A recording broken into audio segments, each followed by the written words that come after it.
Hello there, and welcome to the David Mamano Show. You guessed it. I am David Mamano here with another great episode, perhaps one of my greatest episodes coming up right now with the most awesome Anthony Scaramucci. Anthony, welcome to the show.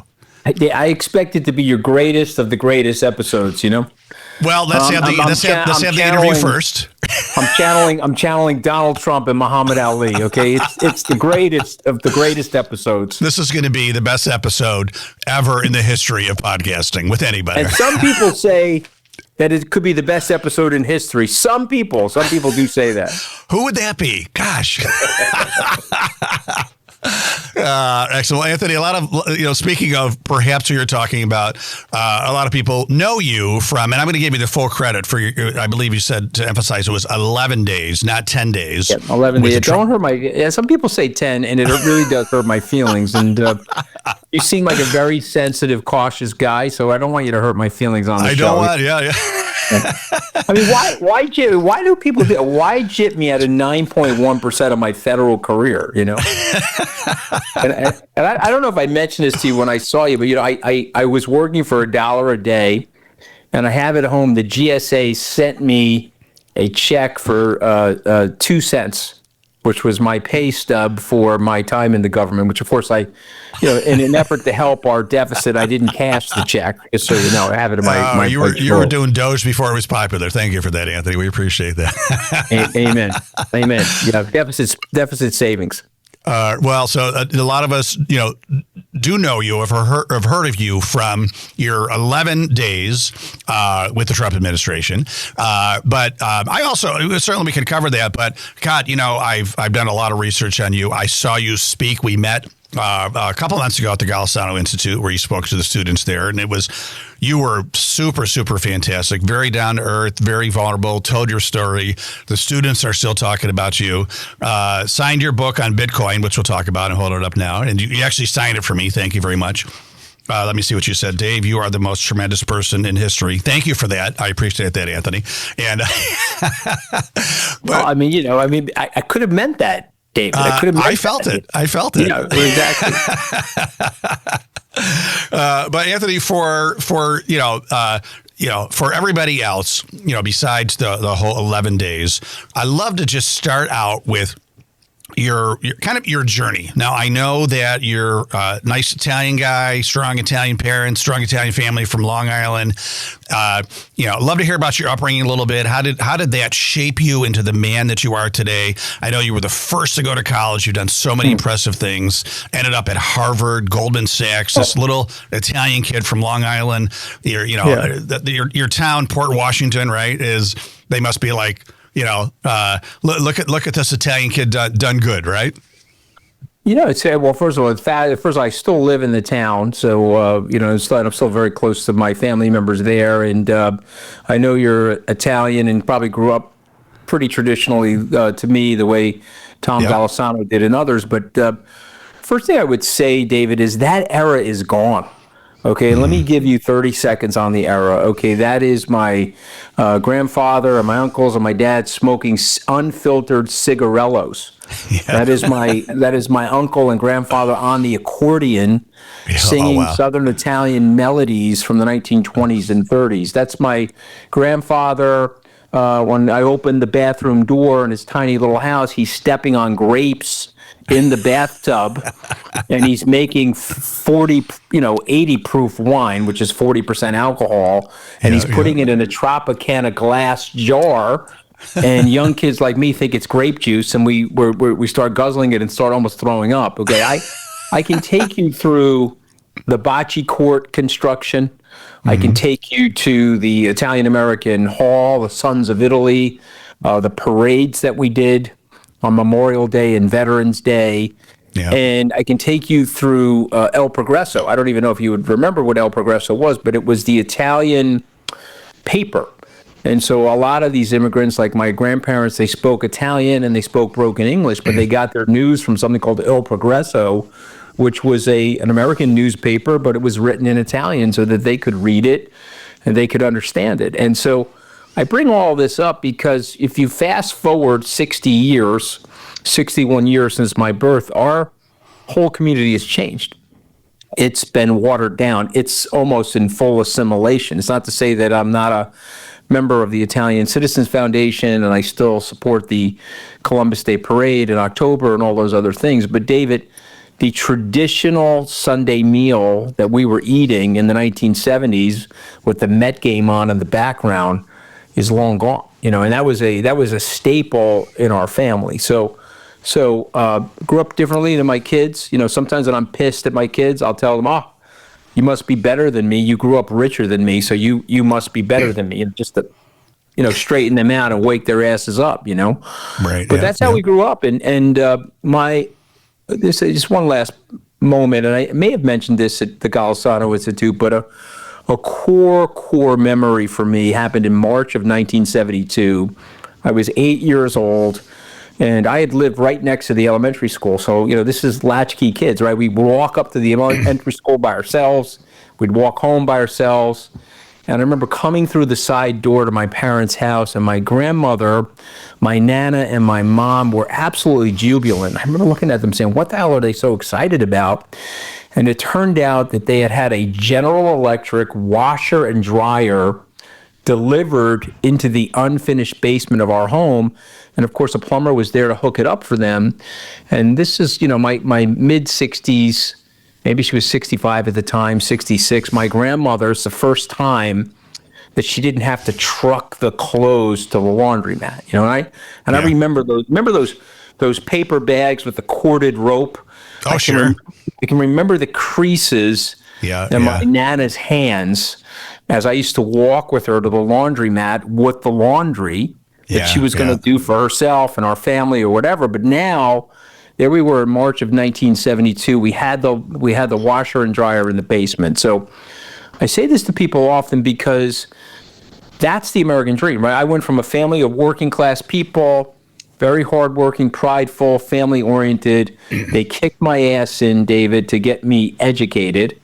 And they were like, "Hey man, you got to go live the American dream. You got to try to, assimilate into America, But I got to ask you a question, if you don't mind, because Sure.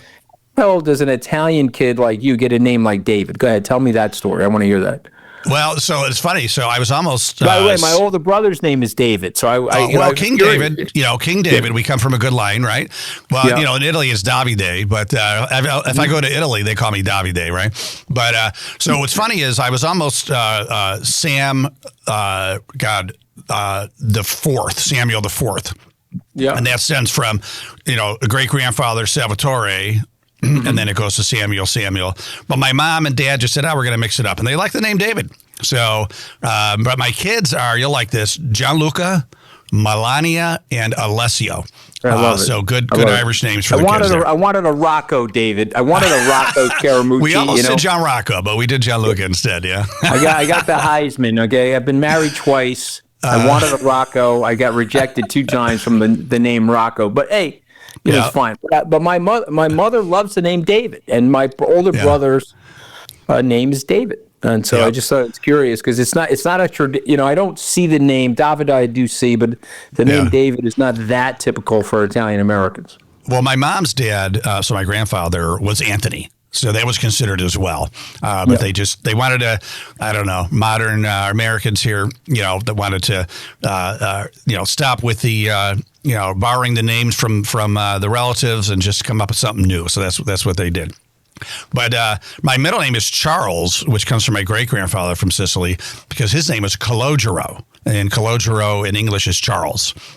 So it would have been nice to be, David Calogero Mamano, right? So I love it. Look, listen, for me, I think you can identify with you. A couple of years younger than me, but I think you identify. And, obviously the legendary entrepreneur, somebody that we all look up to, Tom Golisano. I was having this conversation with him in Rochester the day that you and I met, where there was a focus on things that really matter. And I think that, we all, go on our pursuits, and certainly I pursued some material wealth and some financial independence, and I've tried to, make my family financially stable and secure.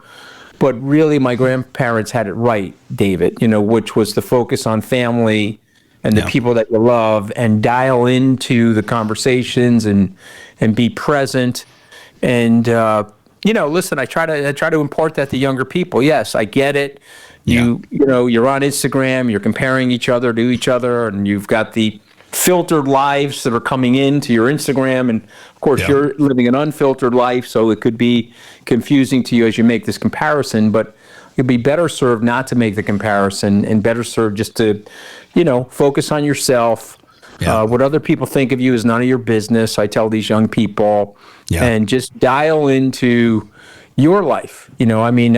Listen, I've lived a great life, knock on wood. It's been far from perfect. I was brutally fired from the White House. I've been fired from other jobs, by the way, so I'm a little bit of a renegade. But but for me, I look back with great gratitude, and I think the message again stems from the culture of our upbringing. And and listen, I'm a practicing Catholic. I when I go to Europe, David, there's very few practicing Catholics outside the Vatican. I mean, these churches are more or less vacant, but my grandparents practiced the religion, and so I still practice it. And me too. And I was and an you said altar boy something the whole works. Yeah, and God bless you, man. And you said something to me that I appreciate. You said I'm down to earth. I certainly try to be. I don't think I'm better than anybody. My grandmother came to the country, couldn't get a job, started out as a maid. It's important to me, and I tell younger people, take care of the people that are serving you, whether it's a waiter or a maid or whoever it may be in your life. Be kind and gentle, particularly in one-off relationships. You can tell how somebody is by the way they treat the waiter. If they're rude to the waiter, well, guess what? They're going to be rude to you in 6 months. So just, be nice Character to people. flaw. Yeah. Exactly. Be nice to people and be caring. I think those are the big messages, and you'll live a great life, Yeah, I think it was John Maxwell one time, treat the hotel maid as with as much respect as you would treat the CEO of a Fortune 500 company. And that stuck with me. I'm like, he's right. And I do that whenever I see somebody, walking out of my room cleaning. I'm like, oh my God, thank you so much. It looks fantastic. I appreciate it. Leave a nice tip, because you want them to feel tremendous as well. I'm with you. I'm going to tell this quick story for all the networkers that listen to your great podcast. I was an uptight, insecure kid. I'm not going to BS anybody. So I'm now leaving Goldman Sachs at the age of 32. I just paid off my school debt, but I really didn't have any money, but I was a risk taker. I wanted to start my own business. So I ended up joining the Harvard Club. Okay, so my pompous little ass, I joined the Harvard Club, David, because I wanted people to know I went to Harvard. Yep. Right? So if I took David to breakfast at the Harvard Club, I didn't have to say I went to Harvard because you're in the Harvard Club, right? This is the type of jackass behavior, okay? But I'm in the Harvard Club now, having breakfast after breakfast with prospect after prospect. And there's a young man there by the name of Joaquin, and he's servicing me. He's waiting the table. He's bussing the table. Some days he's helping to make the coffee. He's just a very nice gentleman, a good guy. And of course, I'm tipping everybody. And about 4 years into this breakfast jaunt of me trying to deliver prospects for my new company, Joaquin comes over to me. He says, "Hey, Mr. Anthony." I said, "Yes, sir." He says, you manage money, right? You told me once you manage money. I said, "Yes, I do." He said, "Well, we've had a personal injury situation in my family, and we've just come into $35 million. I said, "What?" He said, "Yeah, and you're such a nice guy, and you've been so nice to me. Would you be willing to manage this money for me and my family?" So David, totally true story. And the point of the story was, there I was, like, prospecting, suit and tie, blah, blah, blah. But the guy that's bussing the table is probably the biggest prospect over the last 4 years. Now, truth be told, I wasn't the right guy to manage his money, because I'm in a hedge fund business and it's a specific thing. Yeah. But I told Joaquin, "Listen, I'm going to introduce you to one of my closest friends at Neuberger Berman, and I'm going to set you up with them. We're going to make sure you have a very balanced, safe, diversified portfolio for your family." But I tell the story to people because there I am, okay, myopically focused on something, all smug and insecure, where the guy bussing the table has actually got a net worth bigger than my own. Right. And, it's just a big lesson for people about knowing situational awareness, being nice to people. It all comes back to you, creating good karma for people. Yeah. Well, you never know. You never know. That's why you treat everybody with love, kindness, and respect, right? And you know what it was? Just Tony Robbins said it one day too. Treat everybody as if they are your superior. Because they are in some way. They're yes, even the bum on the street is better than something that you are, right? And I remember that well. So no question. So you're full as a kid. You're full of olive oil and vinegar, kicking butt, ready to like make something of yourself, make your family proud, make yourself proud. You go to Tufts, but then you actually end up going to Harvard, right, for law school? Yeah, I mean, I wasn't smart enough to go to Harvard coming out of high school. I was a little bit of a wayward kid in high school. I had very high test scores. I had a very high SAT score, was a decent student, but I was very mixed up. Probably, lots of attention deficit kicked in. I had bought myself, I was working because my parents didn't have a lot of money, and my dad's wages would go up and down pursuant to the economy because he was an hourly worker. So I had a paper route. I was working at the local Key Food, which was a supermarket.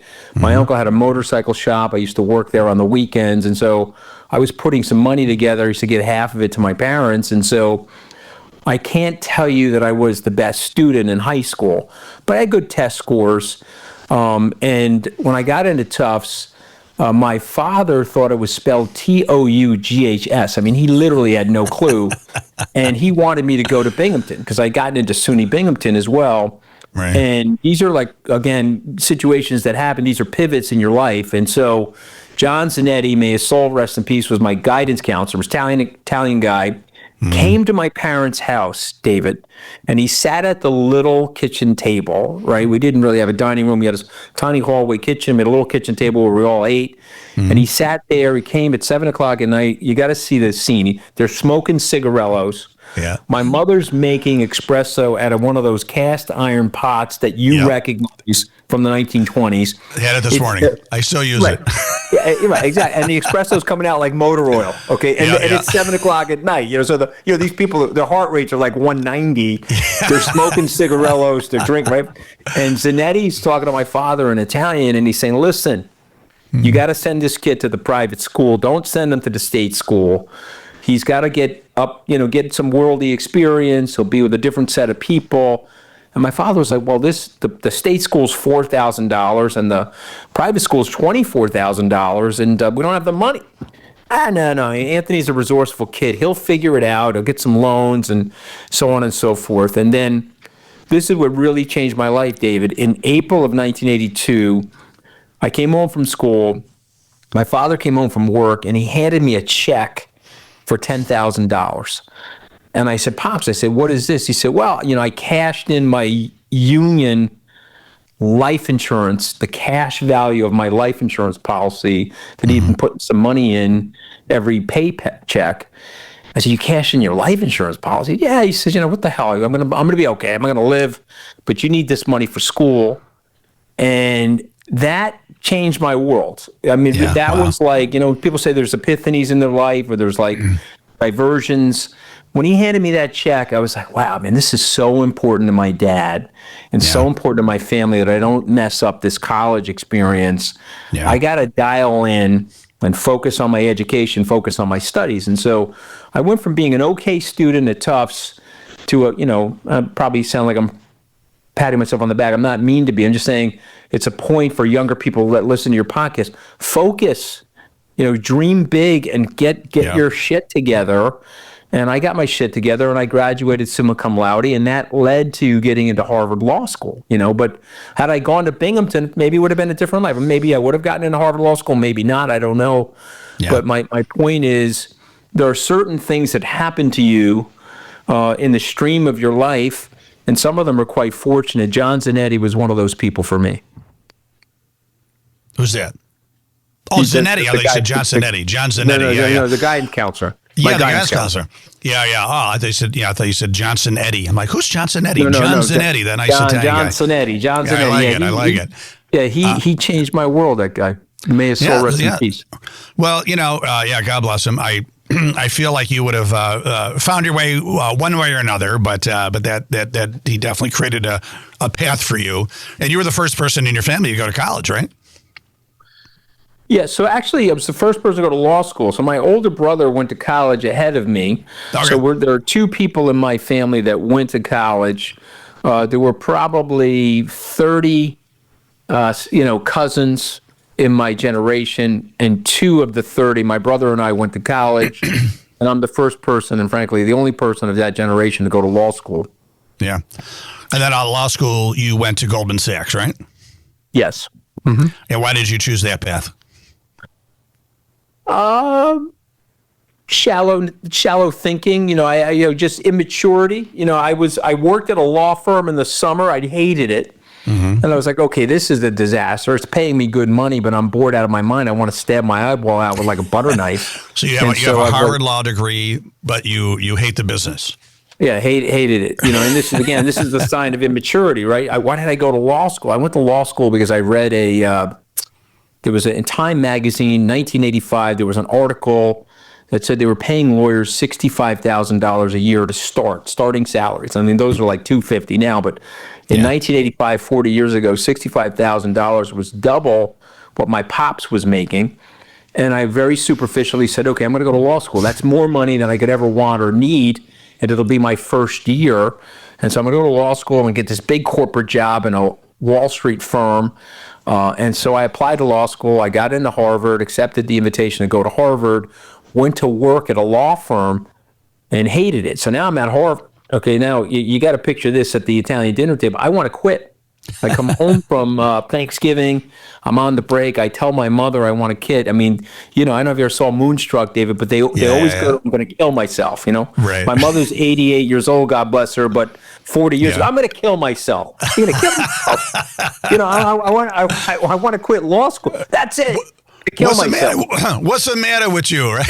Right, exactly. So if I stay I'll stay in law school. Forget it. Yeah. And then this is another funny story about my mother. She would confirm this to you. She hated that I went to Goldman Sachs because she wanted me to be a lawyer. She didn't know what an investment bank was, and so I was at Rosano's Deli, and I was collecting like a Rosano Supremo, like this delicious Italian sub. And I turned around and Mrs. Cosenza, one of my mother's friends, is there. She says, Anthony, how's that law firm, Goldman & Sachs? I said, excuse me? Yeah, your mother told me you're working at a law firm called Goldman & Sachs. How is it going there? I said, oh, Mrs. C, it's going great. Then I called my mother. I said, why are you lying to your friends that I'm working at a law firm? I'm embarrassed for you, she says, tell me. I'm embarrassed for you that you work at an investment bank. Is she embarrassed now? She probably got proud of you pretty quickly. No, she's not embarrassed anymore. I think she's figured it out finally. You know what I mean? And she's not embarrassed anymore. Right, but I will say this to you, which you'll appreciate. She made me take the bar exam. She was like hell-bent on me taking it, of course. So I had to do that and get sworn in as an attorney, even though I've never practiced law. Just to be an official lawyer, right? So that's great. That's great. Yeah, exactly. So you were at Goldman Sachs for a while, and then you left. And why did you leave? And what was the next step for you? Well, I went to Goldman. I got fired, actually. This is another part of my story. I think I shared this with the kids up at Golisano Institute. I went to Goldman, and I picked the absolute wrong job. I wanted the cool job. I wanted the job where I could go to the cocktail party at graduation and put my pinky up and have the glass of champagne and say, oh, you guys all wanted the Goldman Sachs investment banking job. Well, guess who got it? That would be me, because I'm insecure and have to prove to you, how worthy I am. And this was a big mistake, I tell kids, because it was the absolute worst job for me, David. I sucked at that job. I was out of my depth. I didn't understand how to work spreadsheets. I mean, I eventually got up to speed, but it was too late. We went into a recession, and I got fired. And so I got hired on August 14th, 1989. It was my first day, and I got fired February 1st, 1991. So 18 months in the job, first job coming out of Harvard, I am fired. Think about how demoralizing this is. Sure. And so, but here's a big lesson for people. Be nice to the people that are firing you. When General Kelly fired me from the White House, we shook hands. I said, General, when this political fiasco is over, let's go have lunch. We've become very close friends. Karen and John Kelly hang out with me and Deirdre.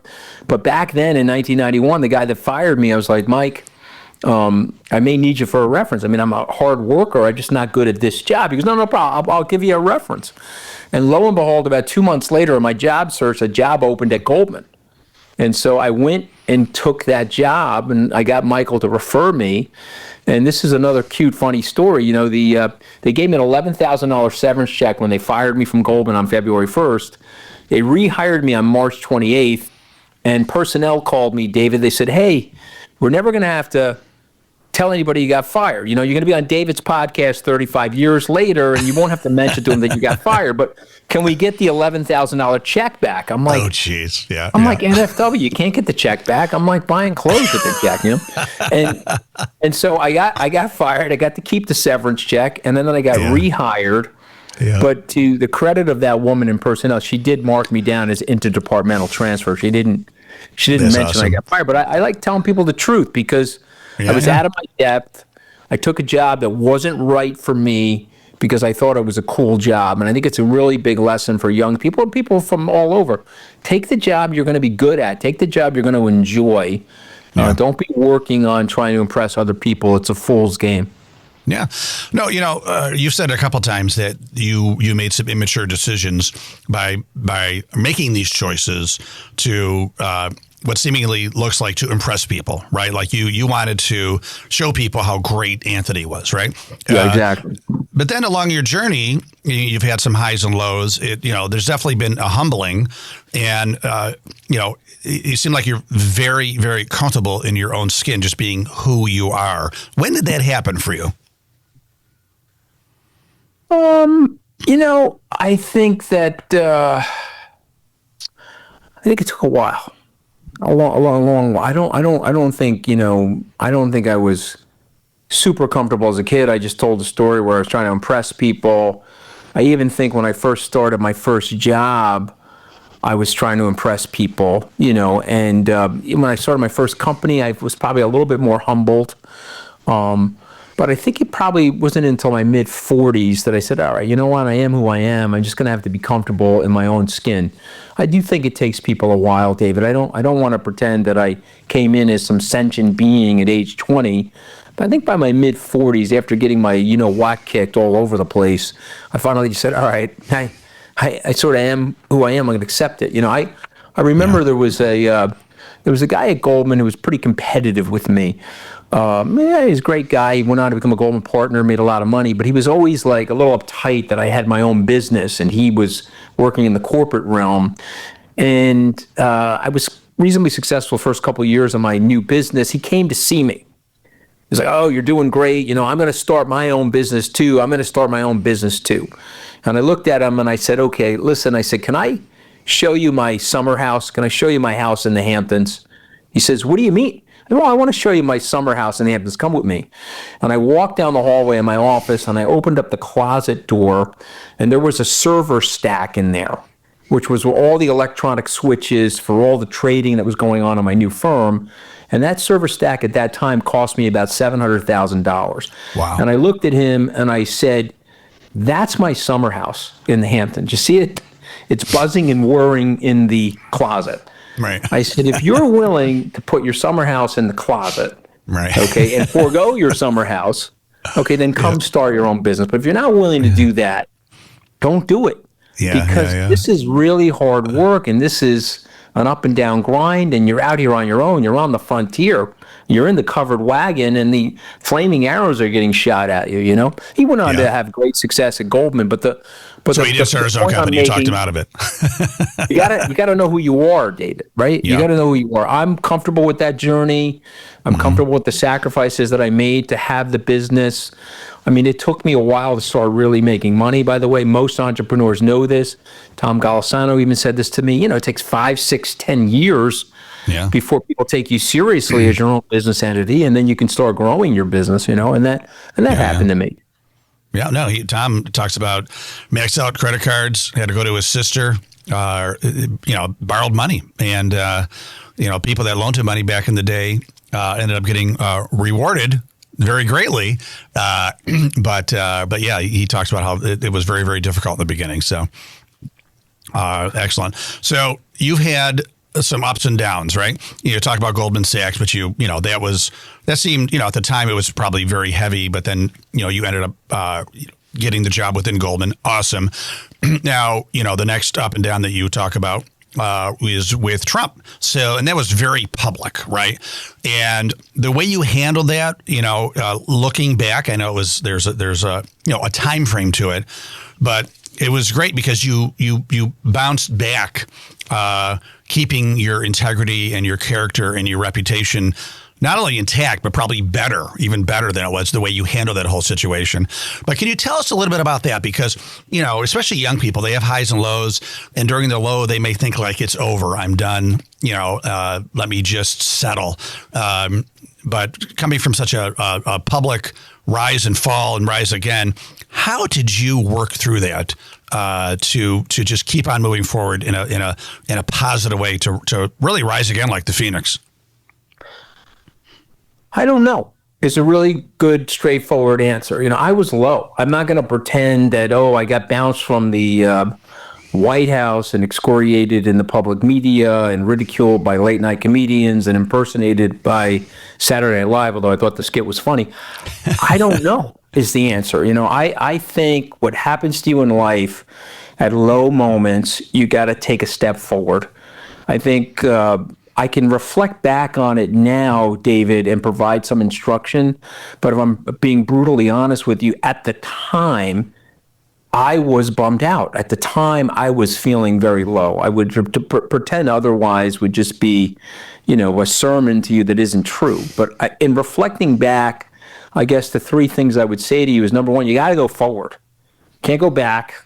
You got to go forward. Number two, you got to forgive yourself. We always talk about forgiveness in Christianity and forgiving others, but what about yourself? Mm-hmm. When you make a really dumbass mistake, are you going to live in the past and grind yourself every day with that mistake? Or are you going to take the millstone of regret off of your neck and drop it and leave it behind you? You have to make that decision. And so I certainly did that. I don't wake up in the morning and say, let me kick myself in the pants today. I did something really stupid in the White House 8 years ago that got me fired. I don't do that. It's okay. That happened. Here's what I learned from it. Let me go forward. The second thing is you mentioned integrity, and I just want to focus on that for the younger people that listen to you. If you keep your integrity, and what is, to me, the definition of integrity would be what my grandfather would say to you, do the right thing, irrespective of the circumstances and irrespective of the temptations, consistently do the right thing. If you do that, you'll always have opportunity. So, I've botched some things in business. People see me as a person that has integrity. They'll give me another chance. I got blown out of the White House, but I've generally been a good person to a lot of people. They came to my aid. And, I remember getting calls saying, hey, can I help you? We've had politicians get blown out of seats, and then you never hear from them again because they were, Watts on the way up. They were miscreants on the way up. And so as they were coming down the ladder, right, it's that old cliche, be nice to the people on the way up. You're going to meet those same people on the way down. And some of these people disappear.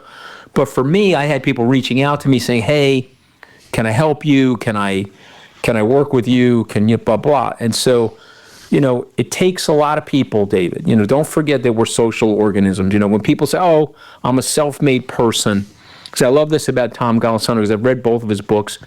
He is a self-made person to you and me, but to himself, he's not a self-made person. He's a we-made person.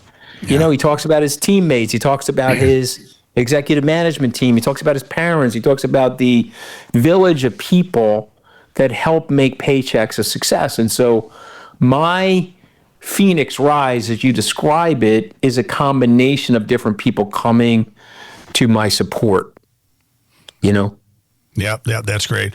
Well, and also, too, I think you look at the little actions that you did throughout your life, shows the type of person you are. Like that busboy that all of a sudden had 35 million.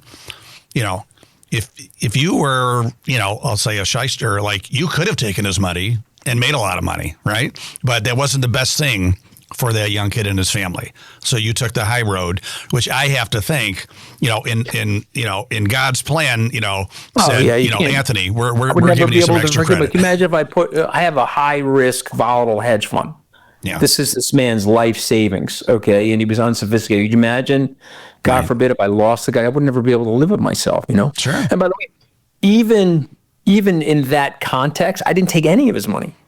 Because I got him to a woman at Neuberger Berman who did a brilliant job with his money and is still, frankly, 20 years later, managing his money, and it's grown a lot, but he needed a diversified, low-risk plan, period, the end. Yeah. And I didn't mention this, but I'll mention it now. The reason he got the settlement, and this is a real unfortunate thing, one of his children was blinded in a chemical accident at work. Oh, wow. And that's how the family got the settlement. And so that money was needed for a lot of different reasons, but one of them was to caretake for his son. And so, I mean, that would have been devastating, and I would have never been able to live with myself. But again, if you do the right thing, and I'm not saying you're going to do the right thing all the time. I've made a phone book of mistakes, or I could tell you, you don't have enough time in your day for all the mistakes in life. Okay, you just don't have it. But you're trying to do the right thing. You're trying your best for people, and you're trying to let people know, hey, I'm with you. I always tell young kids, when you're on a football team and you're on a sports team, help the guy next to you. If you focus on your own stats, you suck, okay? You're a great teammate if you're looking at David saying, okay, David, how am I going to help you today? How am I going to make you a better player? Or, there's a hitch in your swing, David. Slow down, tighten your swing up a little bit. It'll increase your bat speed, that sort of thing. Derek Jeter did that. Those Yankee teams, they won those World Series for a reason. There was a group of guys on those teams. They're trying to help each other. They weren't fighting with each other. They weren't comparing stats to each other. They're like, okay, how am I going to help myself and my teammates by helping each other? Well, you make me think of those, we watch these reels these days, right? And these ones where it's like the end of a marathon and someone's about to win, but they see the person, next to them struggling or falling, right? And they go back and they pick them up and they help them across the finish line, maybe even pushing them into first place. No kidding. Those make you cry every time, right? And it's all about you nailed it. I mean, I think that's the secret to life is when we help other people, we're not only helping them, we're helping ourselves, right? 100%. And and that's not why we do it, but it's a byproduct of that. So thank you for that. So today, and I'm going to hold your book up again. You wrote The Little Book of Bitcoin. And which is, I started reading it. I think they know enough about Bitcoin to be dangerous, but they have questions like, I don't understand the mining, or I don't understand this. Or Saturday Night Live just did a skit on it a little while ago. That was kind of fun. I don't know if you saw that, but it's, obviously it's here to stay. You're making it work for your company. Tell us a little bit about what you're doing today with Skybridge and Bitcoin, and this is kind of like the current phase of your life, right? So. Yeah, well, I mean, I write about it in the book. I basically was a Bitcoin skeptic. When I was introduced to Bitcoin and understand it, I poo-pooed it. I was traditional finance, middle-aged, traditional finance guru.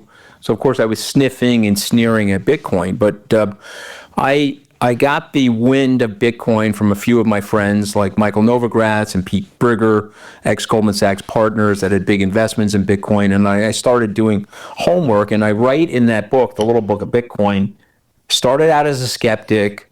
I did the homework. Here's elements of my homework. Here's a summary of the homework. And then this is when it dawned on me, wow, this is an asset. This is a digital store of value. This will be perceived by generations younger than you and me, David, as digital gold. And a result of which it will scale to the market capitalization of gold.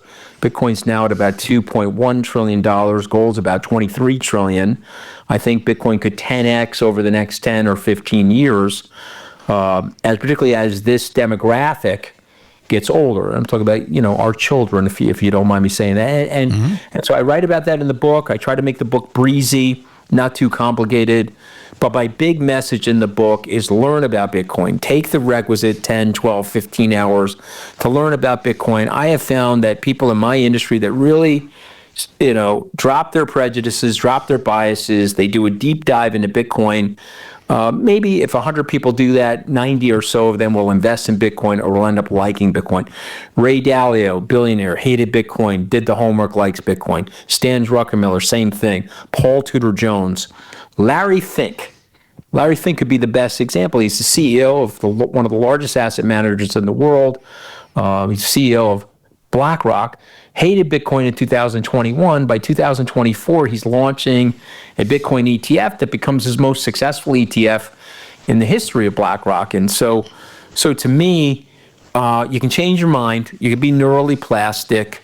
My book is about the humbleness of recognizing that I may be wrong about something, and a result of which, let me at least embrace it and understand it.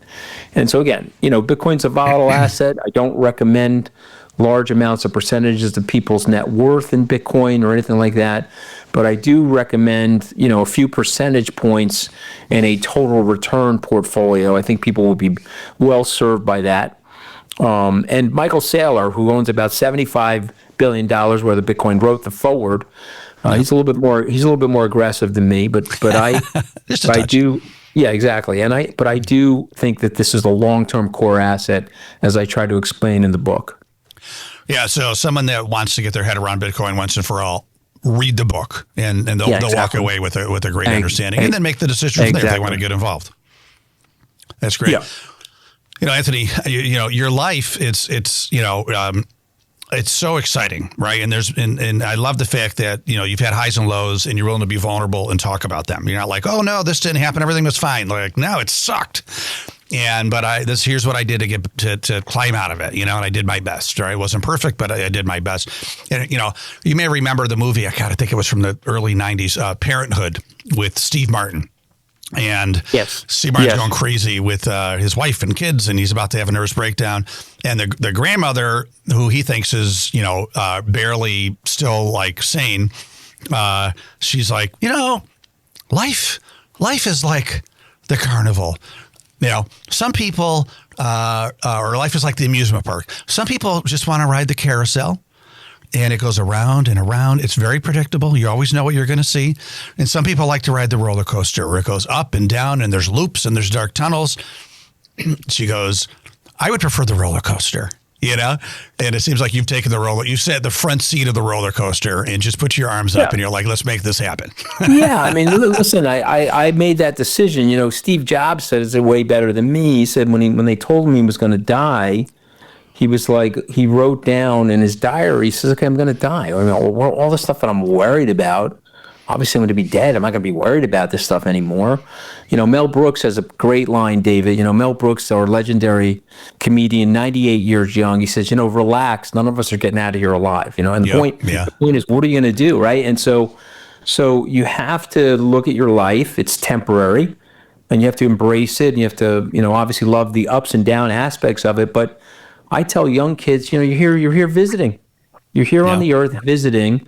And go for it. What are you going to do? Don't wait. Just go for it. Let's see what happens. And you find that you're remarkably adaptive. I've had bad things happen to me, and then I've gone back to the war room, and I've made new plans and adaptations, and then maybe that works, maybe it doesn't, then try again. And what ends up happening is you have a series of failures.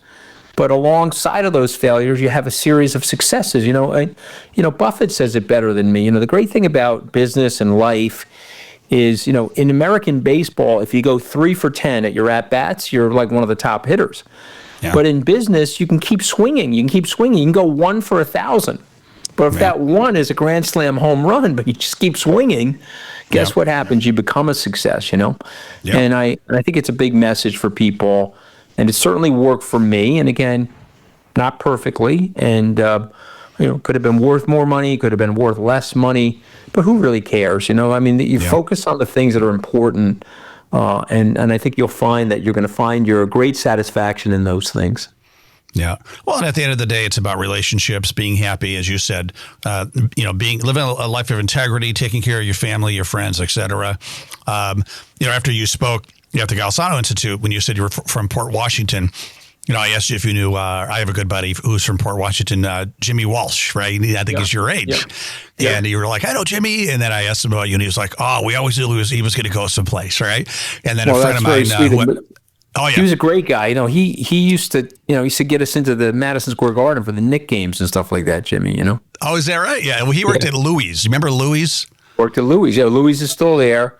Yeah, Louis yeah, became very posh, by the way. Louis was like a clam shack when I was a kid growing up. The Swirline family sold it.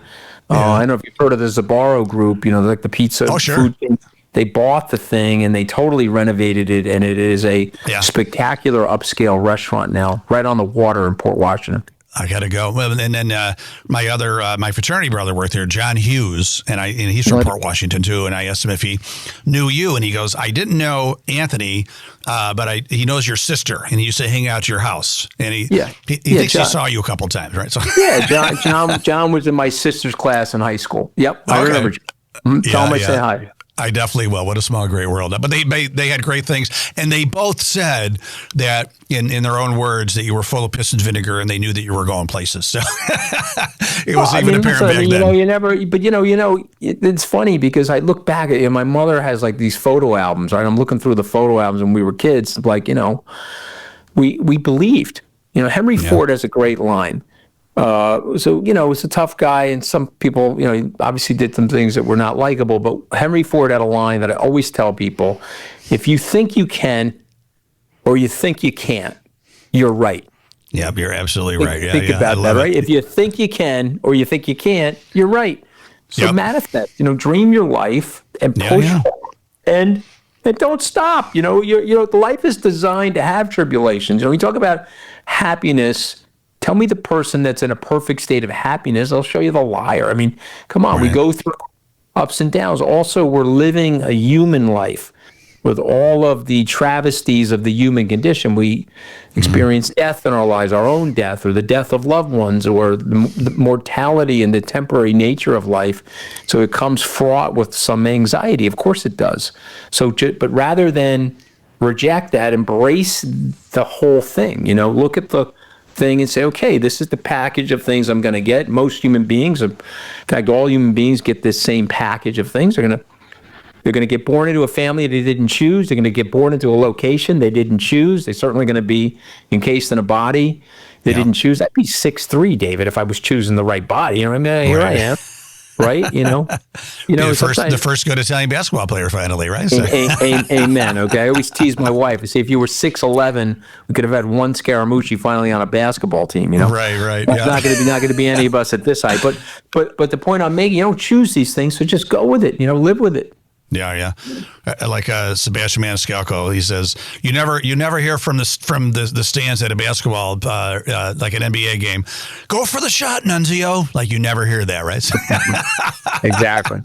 Well said. So at the age of 61, great things.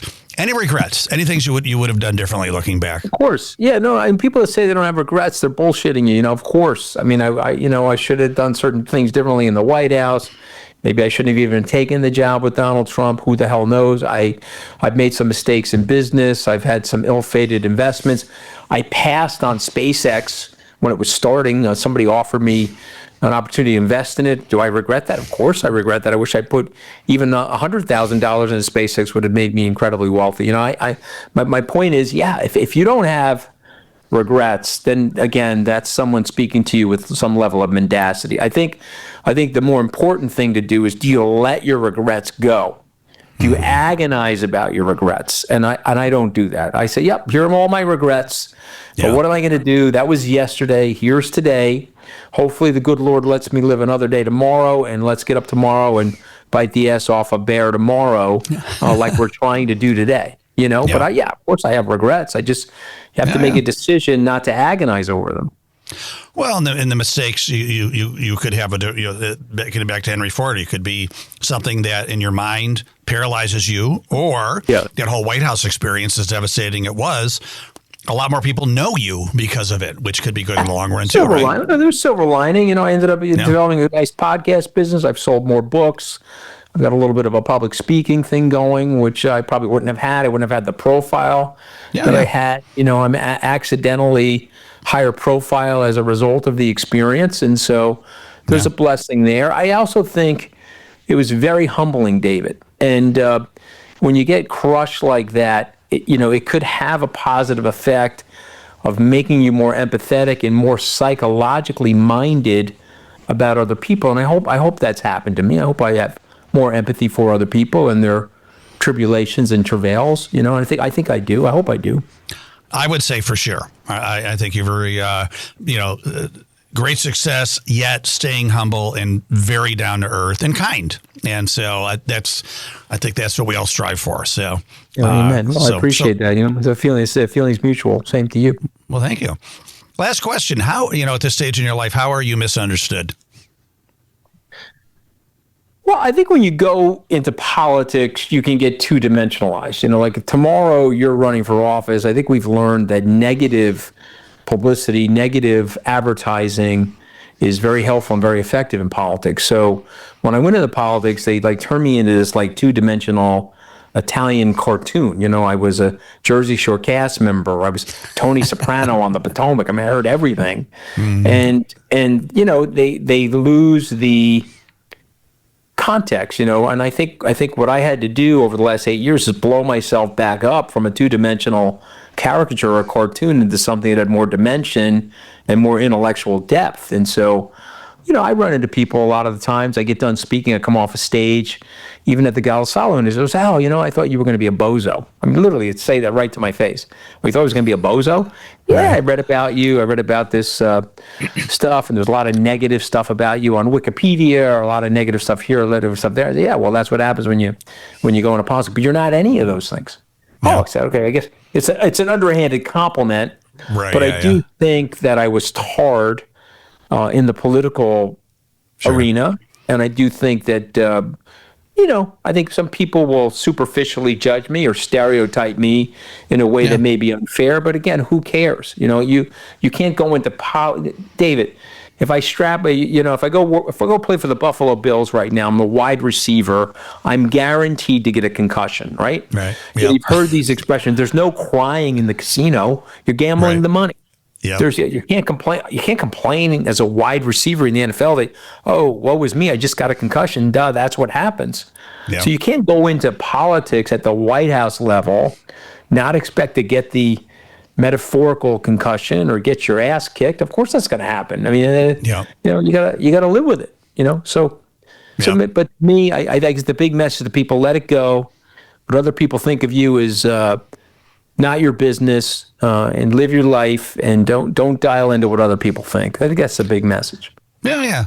I think at the end of the day, someone said it, like most people are really not thinking about you that much anyway. They're thinking about themselves. Amen. And the sooner you learn that, David, the better off you are, Yeah, exactly. Anthony Scaramucci, thank you so much. This has been the best podcast. The best. That I've had all day. Let me get the hands out. Look at me. The best. Some people say the best in history. Look at me. Some people say the best in history. You know what I mean? You know what I mean? There we go. Your hands just got smaller, Anthony. I don't know what just happened there, but I know. They're microscopic. Well, buy his book, everybody. I'm holding up again the little book of Bitcoin, and I'm going to say Google him if you want to learn more about Anthony. If you want to invest in Bitcoin, contact his company, Skybridge Capital, right? And but Anthony, thank you for sharing your journey, and once again, be so vulnerable and open about the highs and lows and trying to help people with your journey. Really, really, truly appreciate it. I hope to meet you again someday soon. All right, you got it, brother. Let's stay in touch. All right. Absolutely. Thank you. I'm going to hop because I've got this 10 o'clock, but I really appreciate you bringing me on, and hopefully I'll see you soon. Absolutely. Sounds good, Anthony. Thank you so much. All right. Continued God bless. Success. Thank you. Take care. God bless you. You Bye-bye. too.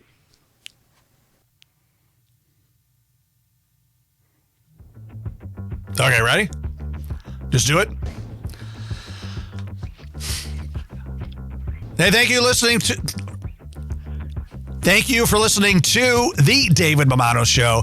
Really appreciate you listening, watching. We're on, of course, Apple Podcasts, Spotify, YouTube, all that great stuff. If you like this episode, do me a favor. Just spread the good word. We're trying to help people. And like it, share it, love it, the whole works. Make sure to have a great day and stay awesome.